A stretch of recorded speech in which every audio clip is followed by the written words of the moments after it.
Good morning students. आज हम पढ़ेंगे BSc third year Hindi medium botany में वर्गीकी के घटक। इससे पहले वाली क्लास में हम पढ़ चुके हैं टेक्सोनॉमी का इंट्रोडक्शन कि टेक्सोनॉमी क्या होती है और टेक्सोनॉमी डेफिनेशन, सिस्टेमेटिक की डेफिनेशन, वर्गीकी के जनक कौन थे और वनस्पति विज्ञान के जनक कौन थे। ये सब हमने पढ़ा पहली वाली क्लास में। वर्गीकी के इम्पोर्टेंट्स आज हम पढ़ेंगे वर्गीकी के घटक या कह सकते हैं टेक्सोनॉमिक कंपोनेंट्स। ठीक है, तो टेक्सोनॉमिक कंपोनेंट्स में 4 घटक होते हैं। पहला होता है अपने पास क्लासिफिकेशन या हम कह सकते हैं वर्गीकरण। ठीक है, पहला क्या होता है वर्गीकरण। वर्गीकरण क्या होता है, इसमें क्या होते हैं जो प्लांट्स होते हैं, ठीक है, प्लांट्स जो होते हैं या पौधे या पादप जो होते हैं वो समान वर्गीकरण के समूह में व्यवस्थित रहते हैं। मतलब कि जो पादप होते हैं वो अलग अलग ग्रुप्स में क्या होते हैं डिवाइड होते हैं। ठीक है, अलग अलग ग्रुप्स में डिवाइड होते हैं, समान रूप से वर्गीकृत रहते हैं, व्यवस्थित रहते हैं।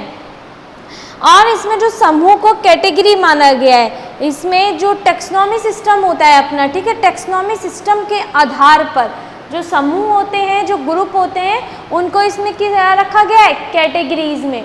ठीक है, तो हमारा फर्स्ट नोट है कि पौधों को या पादप को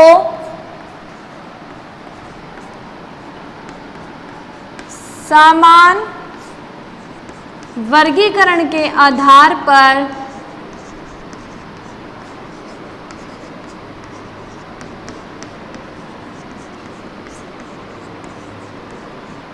समूह में व्यवस्थित किया जाता है।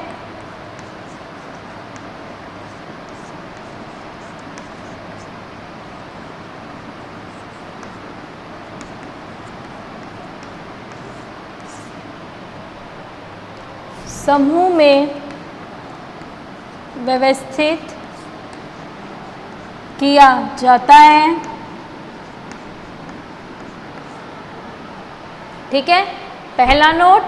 अब दूसरा नोट है कि टेक्सोनॉमी सिस्टम के आधार पर, ठीक है, दूसरा नोट लिखो, फर्स्ट नोट, सेकंड नोट।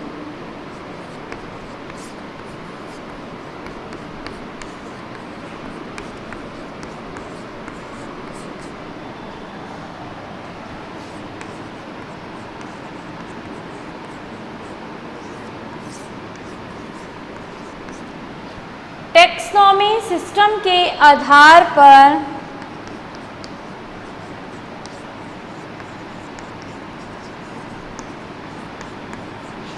समूहों को कैटेगरी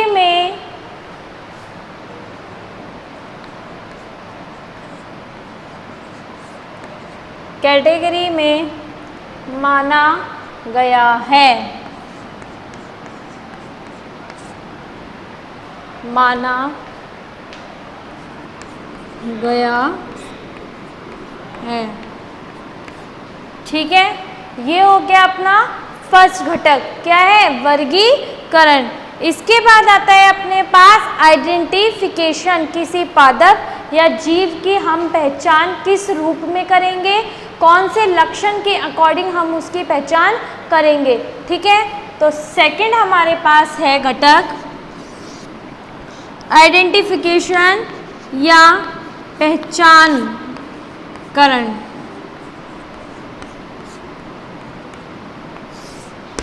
ठीक है, इसमें क्या होता है वर्गीकरण संदर्भ देकर जीव के पहचान और उसको प्राप्त करने का स्थल लिखा जाता है।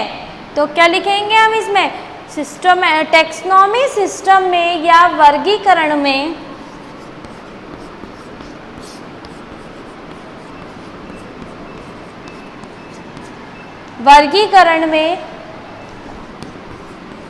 जीव की पहचान तथा प्राप्ति स्थल के बारे में बताया जाता है।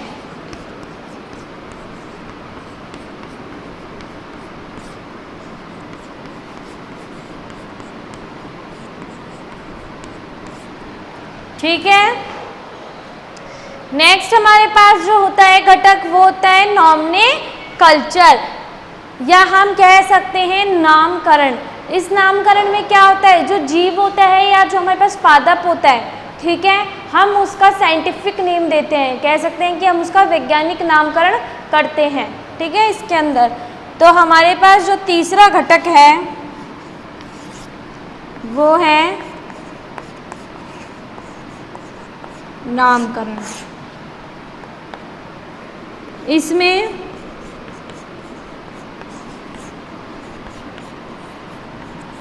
पादप या जीव का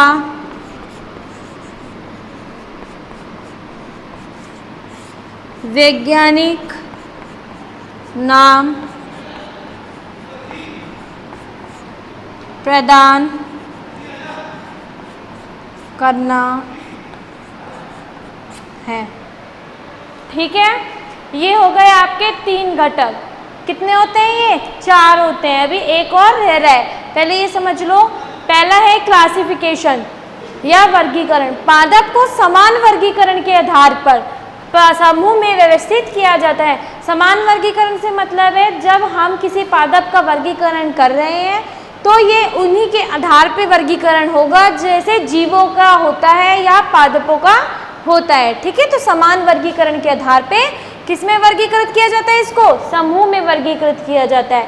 फिर टैक्सोनॉमी सिस्टम में नेक्स्ट आता है, जो टैक्सोनॉमी सिस्टम होता है वो किसमें चलती है? ओनली प्लांट्स में। ध्यान रखना है, ये टैक्सोनॉमी सिस्टम ओनली प्लांट्स में चलती है, एनिमल्स में नहीं चलती है। तो समूह को टैक्सोनॉमी सिस्टम के आधार पर कैटेगरी में वर्गीकृत किया जाता है।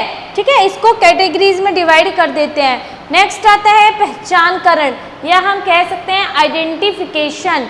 वर्गीकरण में जीव की पहचान तथा प्राप्ति स्थल के बारे में बताया जाता है कि इसकी पहचान कौन से लक्षण से देख के कह सकते हैं हम। जैसे डॉग फिश है, ठीक है, मैं आपको जूलॉजी का एग्जांपल दे रही हूँ। जैसे डॉग फिश है, डॉग फिश की पहचान किस टाइप से की गई थी? जो उसका आगे का मुंह होता है, जो उसका माउथ होता है, वो कैसा होता है? डॉग की शेप में होता है। तो ये क्या हो गया? उसका पहचान का लक्षण हो गया कि ये डॉग फिश है। फिर उसको कहाँ से मिला, कहाँ मिली सबसे पहले वो, तो वो उसका प्राप्ति स्थल हो जाएगा। अब जैसे मैं आपको बताती हूँ पादपों में, पादप में कुछ पेड़ ऐसे होते हैं जिनमें कांटे रहते हैं, कटीली रहती हैं, जैसे गुलाब, नींबू, ठीक है, इनमें क्या रहते हैं? कांटे रहते हैं। तो क्या पहचान है इनकी, गुलाब और इनकी, कि गुलाब में जो होते हैं वो कांटे पाए जाते हैं, नींबू में कांटे पाए जाते हैं, जबकि और प्लांट्स में कांटे नहीं होते। शीशम है, शीशम में कांटे नहीं होते हैं। ठीक है, ऐसे पादपों की पहचान होती है। फिर उसका प्राप्ति स्थल लिख दिया जाता है कि कौन सी मिट्टी से, कौन से क्षेत्र से लिया गया है। उष्णकटिबंधीय क्षेत्र है, शीतोष्णकटिबंधीय क्षेत्र है, कौन सा क्षेत्र है। ठीक है, ऐसे उसका प्राप्ति स्थल हम लिख देते हैं। फिर नेक्स्ट होता है नामकरण। नामकरण में आप देखो पादप जीव को वैज्ञानिक नाम प्रदान करना। अब अपन ने यहाँ पे तो उसका नॉर्मली नेम बता देंगे कि क्या नाम है इसका नॉर्मली, लेकिन नामकरण में हम उसका साइंटिफिक नेम देते हैं कि इसका साइंटिफिक नेम क्या है। ठीक है, यहाँ तक आ गया सबको समझ। नेक्स्ट आते हैं अपना डिस्क्रिप्शन, जिसको बोलते हैं विवरण।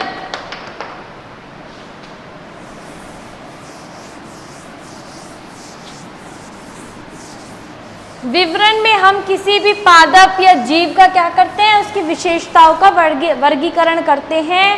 कैसे करते हैं? विशेषताओं का विवरण कैसे देते हैं? मान के चलिए कोई फाइलम है तो फाइलम के बारे में, फिर उसकी क्लास के बारे में, फिर ऑर्डर के बारे में। एक तो विशेषताएं ये होती हैं। एक विशेषताएं ये होती हैं कि पुमंग कितने हैं, जायांग कितने हैं, फल कौन सा बनेगा, पुष्पक्रम कौन सा है, इसका फल क्या, इसकी पत्ती कैसी है, इसका तना कैसा है, इसकी जड़ कैसी है, एक विशेषताएं ये होती हैं।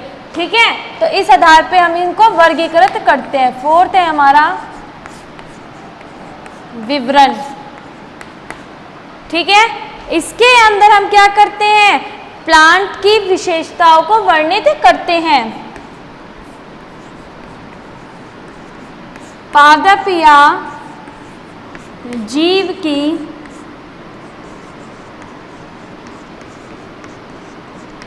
विशेषताओं का वर्णन। ठीक है, किया जाता है। यहाँ आपके ये कंपोनेंट्स क्या होते हैं, कंप्लीट होते हैं आपके, कि ये कंपोनेंट्स होते हैं विवरण तक। फिर आपको विवरण में सबको पता होना चाहिए कौन कौन सी होती है।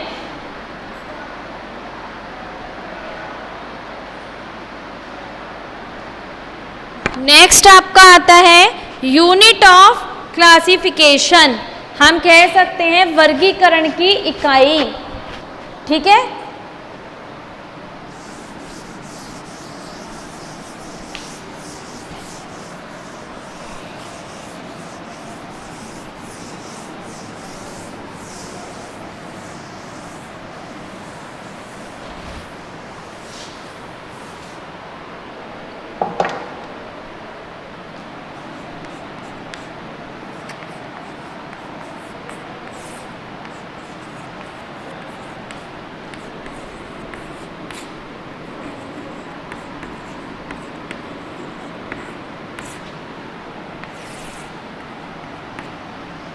वर्गीकरण की इकाई। वर्गीकरण की इकाई के अंदर क्या होता है, प्लांट जो होते हैं या पादप जो होते हैं, ठीक है, अपनी समान विशेषताओं के आधार पर ये बहुत सारी कैटेगरी में बदल जाते हैं, या हम कह सकते हैं बहुत सारी कैटेगरी में फॉर्म हो जाते हैं, इनका निर्माण हो जाता है समान विशेषताओं के आधार पर। ठीक है, तो वो विशेषताएं कौन कौन सी होती हैं, वो कैटेगरीज कौन कौन सी होती हैं, ऑर्डर, क्लास, जीनस, फैमिली। ठीक है, ये होती हैं। फिर इसके बाद जो स्पीसीज होती है इसमें, वो क्या होती है, इसका नेचुरल टेक्सा होती है। आपको सबको पता है जो अपनी स्पीसीज होती है, जो जाति होती है, वो तो नॉर्मली हमको पता ही होता है कि ये इस ब्रीड से है, ये पादप इस ब्रीड का है, इस किस्म का है या इस जाति का है, तो इसीलिए हमने इसको नेचुरल टेक्सा नाम दिया है। किसको, जाति को या स्पीसीज को। लेकिन जो अपने पास जीनस, वंश और जो कुल होता है, फैमिली और जीनस होती हैं, ये आर्टिफिशियल होते हैं। ठीक है, आर्टिफिशियल कैटेगरीज होती हैं। क्यों होती हैं आर्टिफिशियल, क्योंकि इनको किसने बनाया है, साइंटिस्ट ने बनाया है, वैज्ञानिक ने बनाया है, साइंटिस्ट ने नाम दिया है फैमिली और जीनस। तो हम इसमें फर्स्ट नोट लिखेंगे,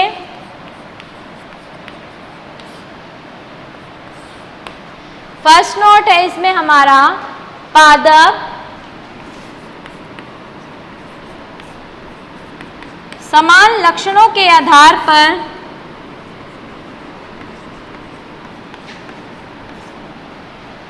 पादप समान लक्षणों के आधार पर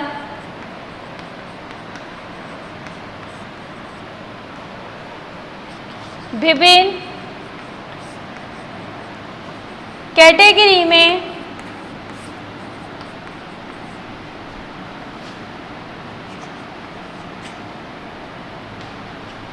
में विभाजित हो जाती है।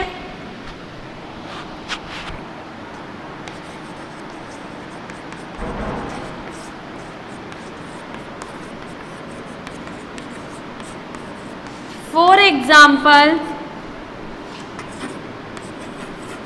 ऑर्डर, क्लास, जीनस, फैमिली और स्पीसीज। ठीक है, सेकंड कैरेक्टर है हमारा स्पीसीज जो होती है वो नेचुरल टैक्सा होता है, या हम कह सकते हैं जाति या स्पीसीज प्राकृतिक कैटेगरी है, या हम कह सकते हैं टैक्सा है।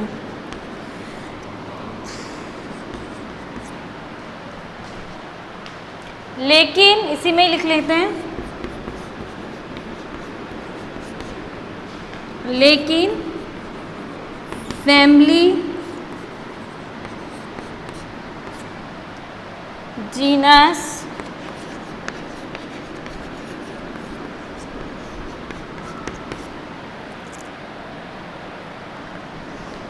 कृत्रिम, आर्टिफिशियल टैक्सा होती है, ठीक है, आर्टिफिशियल या कृत्रिम कैटेगरी।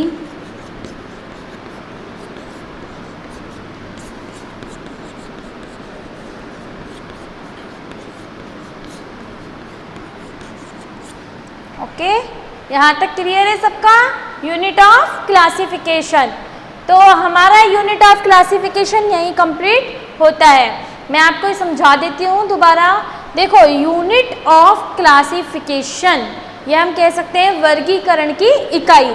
नाम से ही पता लग रहा है वर्गीकरण की इकाइयाँ कौन कौन सी होती हैं? Phylum, class, order, genus, family, ठीक है, और स्पीसीज, ये होती हैं। तो अब इसमें क्या है, पादप के समान लक्षणों के आधार पे, जो पादप समान लक्षणों के होते हैं उन्हें एक क्लास में लिख दिया जाता है, और जो विभिन्न उसके होते हैं लक्षणों के, उनको दूसरी क्लास में डाल दिया जाता है। तो ऐसे ही पादप समान लक्षणों के आधार पर विभिन्न कैटेगरी में विभाजित हो जाती है। जो पादप होते हैं वो समान लक्षणों के आधार पे बहुत सारी कैटेगरीज में डिवाइड हो जाती हैं। वो कैटेगरी कौन कौन सी होती हैं? ऑर्डर, क्लास, जीनस, फैमिली और स्पीसीज। ऑर्डर गण, क्लास, ठीक है, जीनस वंश, फैमिली कुल, स्पीसीज जाति। यहाँ तक क्लियर है? फिर सेकंड है, जो जाति होती है वो प्राकृतिक कैटेगरी होती है, मतलब स्पीसीज जो होती है वो नेचुरल होती है, उसका हमको पहले से ही पता होता है कि ये इस जाति की है, इस ब्रीड की है, इस किस्म की है।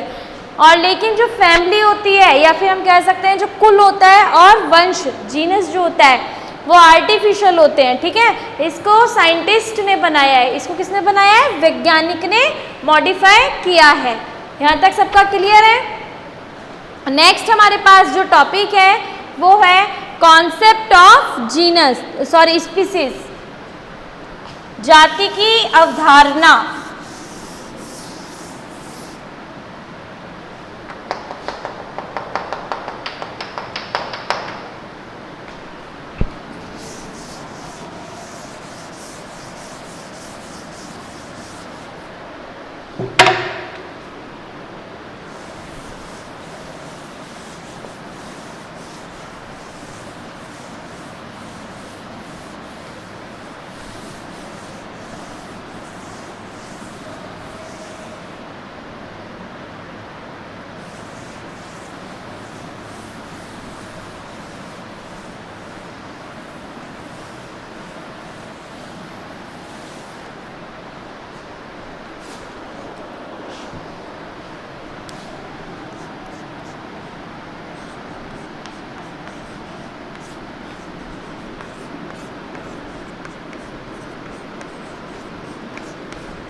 जाति की अवधारणा, कि जाति की अवधारणा होती क्या है।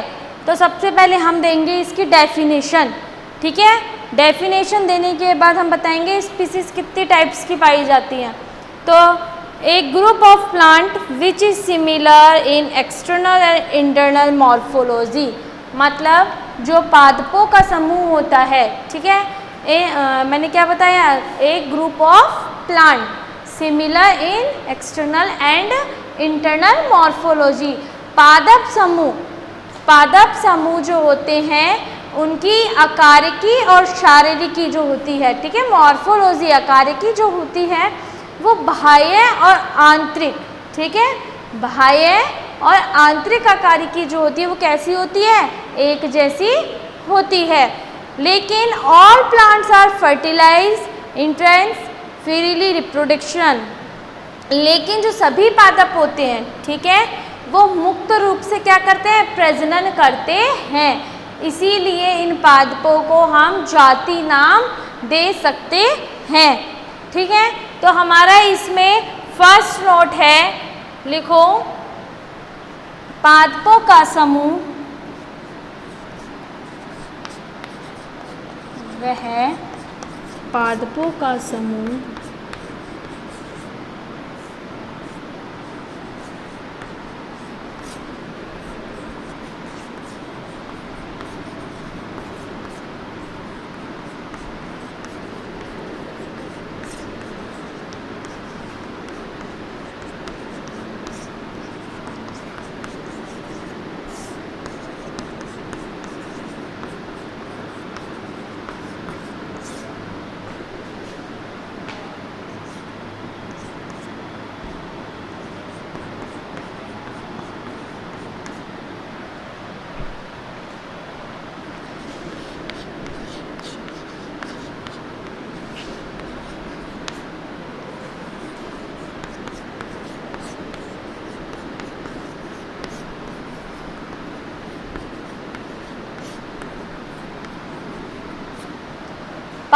वह पादपों का समूह जिसकी आंतरिक और बाह्य आकारिकी समान होती है उसे हम क्या कह सकते हैं, जाति कह सकते हैं।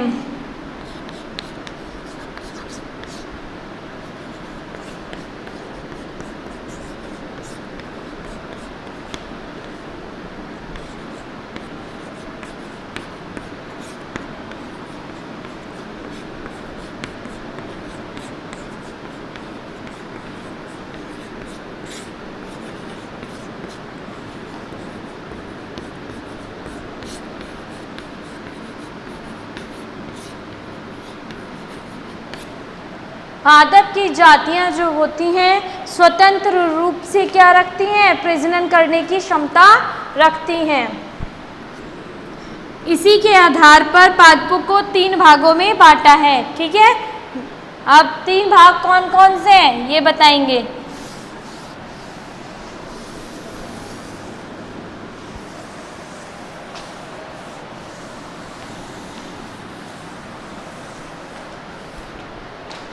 पहला है आपका जीव प्रारूप,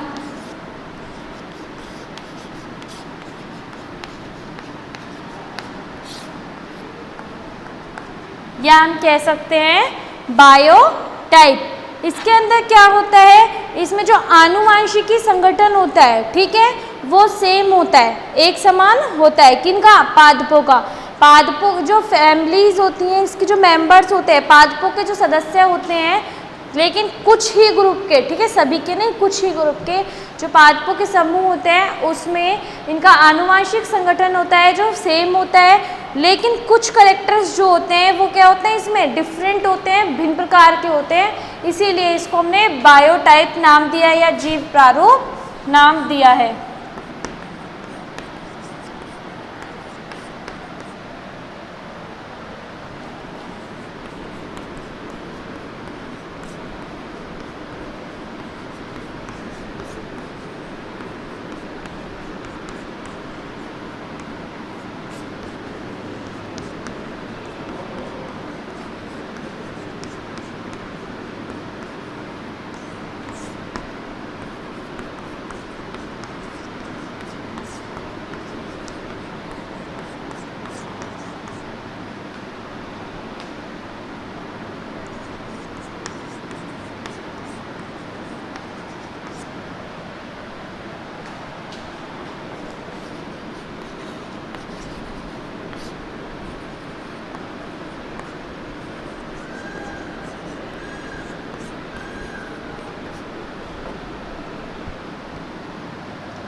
जबकि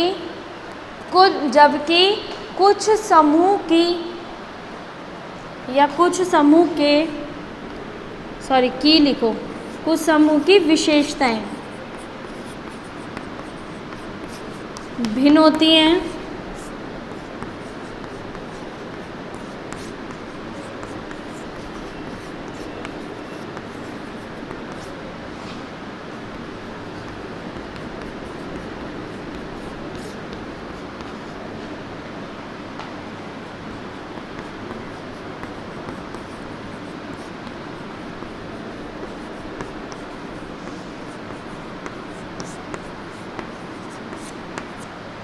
इसलिए हम इसको क्या कहते हैं, जीव प्रारूप कहते हैं।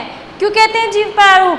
क्योंकि कुछ पादपों का जो समूह होता है उनका आनुवंशिक संगठन क्या होता है, समान होता है। जो जेनेटिक होता है वो, इसके अंदर केंद्रक पाए जाते हैं, राइबोसोम्स होते हैं, ठीक है, न्यूक्लिक एसिड्स जो होते हैं। लेकिन कुछ समूह की विशेषताएं भिन्न प्रकार की होती हैं। हो सकता है वो विशेषताएं कुछ और हों, ठीक है, उनके आधार पे ये अलग होता है। किस प्लांट से? इस वाले प्लांट से, ये प्लांट। तो इसीलिए इसको हम जीव प्रारूप कह सकते हैं कि जीव का प्रारूप है जो कुछ भिन्न प्रकार से किसी भिन्न विशेषताओं के कारण ये अलग होता है। फिर नेक्स्ट आता है आपका इकोटाइप। इकोटाइप जो होता है वो सबसे पहले किसने दिया था वर्ड, इसका नाम किसने दिया था? इकोटाइप है ये, पारिरूप है, ट्यूरेंसन ने। किसने दिया था? ट्यूरेंसन ने 1929 में दिया था, ठीक है। ये एक क्या पारिस्थितिकी इकाई होती है। इकोटाइप जो होता है वो पारिस्थितिकी इकाई होती है और ये बहुत लंबे समय तक अपने वातावरण में क्या हो सकती है, जीवित हो सकती है, ठीक है, सरवाइव कर सकती है बहुत लंबे समय तक। इसकी उत्पत्ति जो हुई थी वो कुछ इसकी जब उत्पत्ति हुई थी, वातावरण में जब इसकी उत्पत्ति हुई थी तो कुछ अनुकूलताएं उत्पन्न हो गई थी। इसीलिए ये अपनी जो पेरेंटल या हम कह सकते हैं जो जनक जाति होती है उससे भिन्न प्रकार के पाए जाते हैं, ठीक है, ये पादप समूह। तो इसमें लिखेंगे सेकंड,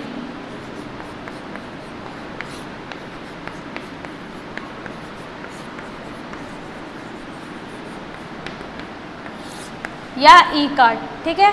तो पारिरूप, यह शब्द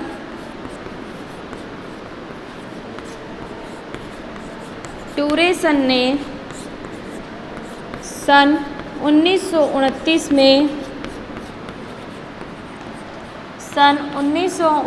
में दिया था। यह पारिस्थितिकी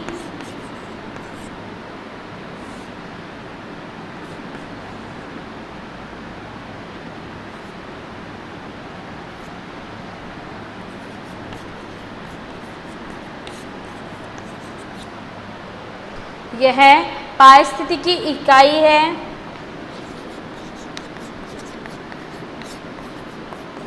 इसमें पादप समूह लंबे समय तक जीवित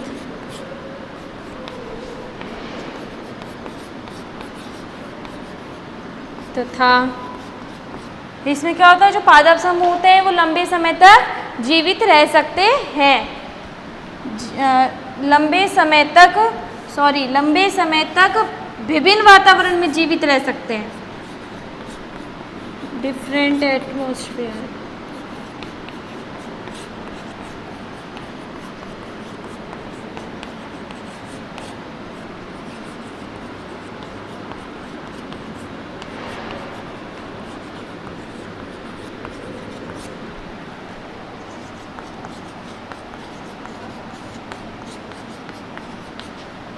वातावरण में उत्पत्ति के कारण इसमें अनुकूलताएं उत्पन्न हो जाती हैं।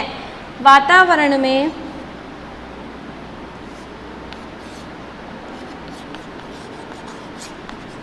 भिन्नता के कारण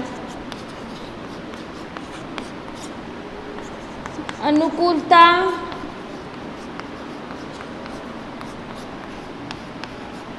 उत्पन्न हो जाती है, जिससे यह जनक जाति से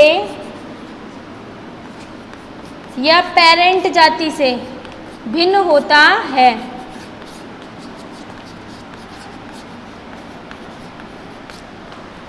ठीक है, अब दोबारा समझा रही हूँ, समझ लो।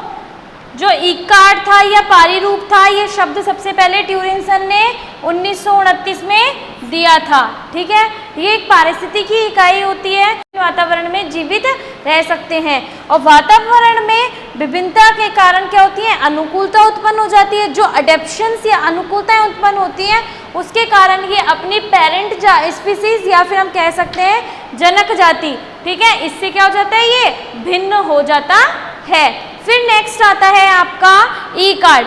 ठीक है, फिर इसके बाद हमारी जो जाति की अवधारणा है वो खत्म होती है।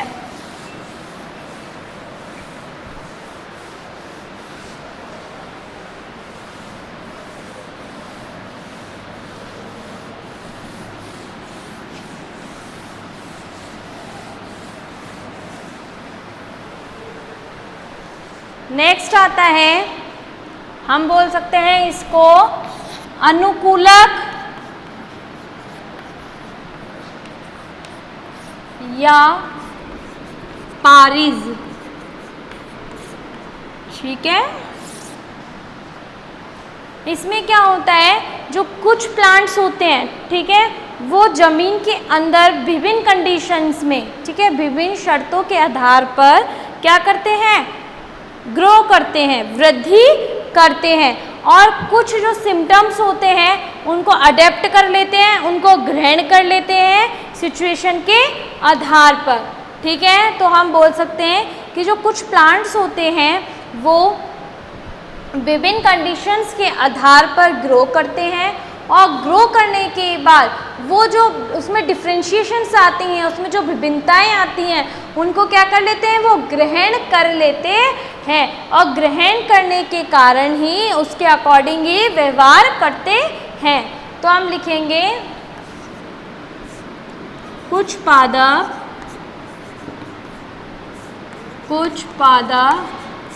वातावरण विभिन्नता के कारण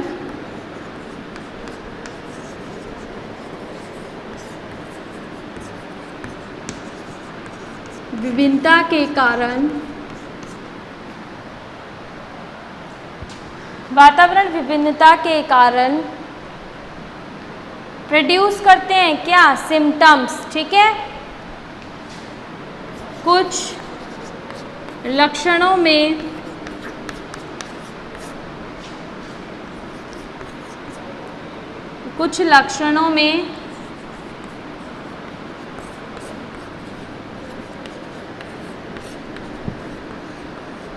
हम कह सकते हैं कुछ लक्षणों में वृद्धि करते हैं या कुछ लक्षणों का निर्माण करते हैं।